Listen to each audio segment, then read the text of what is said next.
আসসালামু আলাইকুম আরহামাতুল্লাহ। দেশ বিদেশ থেকে যারা এই ভিডিওটি দেখছেন তাদের সবাইকে শুভেচ্ছা। আজকের ভিডিওতে জানতে পারবেন কেন আপনি এখনো আপনার voter ID card smart copy হাতে পাননি। যারা স্মার্ট এনআইডি কার্ড হাতে পেয়েছেন অথবা যারা এখন পর্যন্ত স্মার্ট এনআইডি কার্ড হাতে পাননি, আপনাদের জন্য ভিডিওটি খুবই গুরুত্বপূর্ণ। তাই সম্পূর্ণ ভিডিওটি কন্টিনিউ দেখতে থাকুন। আশা করি আপনাদের কাছে অনেক গুরুত্বপূর্ণ তথ্য পৌঁছে যাবে।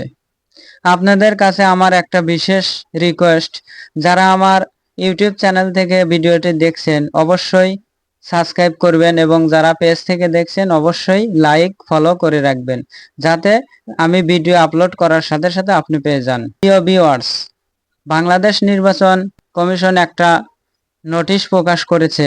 নোটিশটি আপনাদের সম্পূর্ণ সুন্দরভাবে আমি উপস্থাপন করব।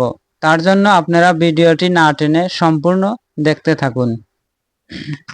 ছাপানো হলেও ৭২ লাখ স্মার্ট এনআইডি কার্ড বিতরণ করেনি বাংলাদেশ নির্বাচন কমিশন ইসি। দেশের ৪৭টি উপজেলায় উন্নত মানের জাতীয় পরিচয়পত্র এনআইডি প্রিন্ট হয়ে পড়ে থাকলেও বিতরণ করেনি নির্বাচন কমিশন ইসি। বর্তমানে ৪৭টি উপজেলা ৭২ লাখের মতো স্মার্ট কার্ড বিতরণ করতে পারেনি নির্বাচন কমিশন ইসি। এছাড়া ১৪৩টি উপজেলার স্মার্ট কার্ড এখনো ছাপাতে পারেনি সাংবিধানিক প্রতিষ্ঠানটি। প্রিয় ভিউয়ার্স, আরও গুরুত্বপূর্ণ তথ্য পেতে অবশ্যই আপনারা সম্পূর্ণ ভিডিও দেখতে থাকুন। ইসি কর্মকর্তারা জানান, দেশে মোট উপজেলার সংখ্যা ৫১৯টি। এগুলোর মধ্যে বিতরণ শেষ হয়েছে ৩৫০টি উপজেলার স্মার্ট কার্ড। বর্তমানে স্মার্ট কার্ড বিতরণ চলমান আছে এমন উপজেলার সংখ্যা ১১টি। স্মার্ট কার্ড মুদ্রিত হয়েছে কিন্তু বিতরণ শুরু হয়নি এমন উপজেলার সংখ্যা ১৫টি। পার্সোনালাইজেশন সেন্টার ডেলিভারির অপেক্ষা রয়েছে এমন উপজেলার সংখ্যা ২১টি। আর স্মার্ট এনআইডি কার্ড মুদ্রণ করা হয়নি এমন উপজেলার সংখ্যা ১৪৩টি। কর্মকর্তারা জানান, ভোটার তালিকার ভিত্তিতে নাগরিকদের উন্নত মানের জাতীয় পরিচয়পত্র দেওয়ার লক্ষ্যে বিশ্বব্যাংকের সহায়তায় ২০১১ সালে আইডিইএ স্মার্ট কার্ড প্রকল্পটি হাতে নেয় কমিশন। তারপর দীর্ঘ ৪ বছর নানা চড়াই উতরাই পেরিয়ে স্মার্ট কার্ড তৈরির দিকে এগিয়ে যায় সংস্থাটি। এক্ষেত্রে ফ্রান্সের প্রতিষ্ঠান অবার্থার টেকনোলজিসের সঙ্গে ওই সময় ৯ কোটি ভোটারের জন্য ৯ কোটি স্মার্ট কার্ড তৈরি করে দিতে ২০১৫ সালের ১৪ জানুয়ারি চুক্তি করে নির্বাচন কমিশন ইসি। আর মেয়াদ ছিল ১৮ মাস, কিন্তু মেয়াদ বাড়ানোর পরেও ২০১৭ সালের জুন পর্যন্ত চুক্তিতে উল্লেখিত কার্ড সরবরাহ করতে পারেনি প্রতিষ্ঠানটি। ফলে সে বছরের শেষের দিকে অবার্থারের কাছ থেকে জরিমানা আদায় করে বাংলাদেশ নির্বাচন কমিশন ইসি।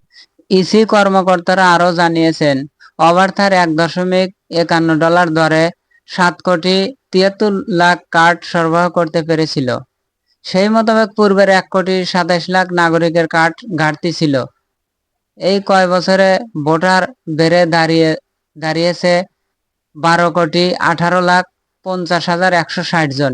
সব মিলিয়ে আরও প্রায় ৪.৫ কোটি মতো ব্যাংক কার্ড তৈরি এবং তাতে নাগরিকের তথ্য ইনপুট করে বিতরণ করতে হয়। এই দ্বিতীয় প্রকল্পটি আবার হাতে নেয় বাংলাদেশ ব্যাংক, কিন্তু এখন পর্যন্ত তা সঠিকভাবে সরবরাহ করতে পারেনি বাংলাদেশ নির্বাচন কমিশনের হাতে। আবার বাংলাদেশ নির্বাচন কমিশন স্মার্ট এনআইডি কার্ড ছাপানোর পরও এটা বিতরণ করতে পারেনি। সেই কারণে নির্বাচন কমিশনের সচিব শফিউর আজিম এ বিষয়ে সম্প্রতি অনুষ্ঠানে এক সভায় অবিতরণযোগ্য কার্ড দ্রুত বিতরণের জন্য নির্দেশ করেন। তিনি বলেন, আমরা এনআইডি সেবাকে সহজ করতে নানা উদ্যোগ নিচ্ছি, আমরা চেষ্টা করছি, এজন্য কর্মকর্তাদের মনিটরিং করা হচ্ছে।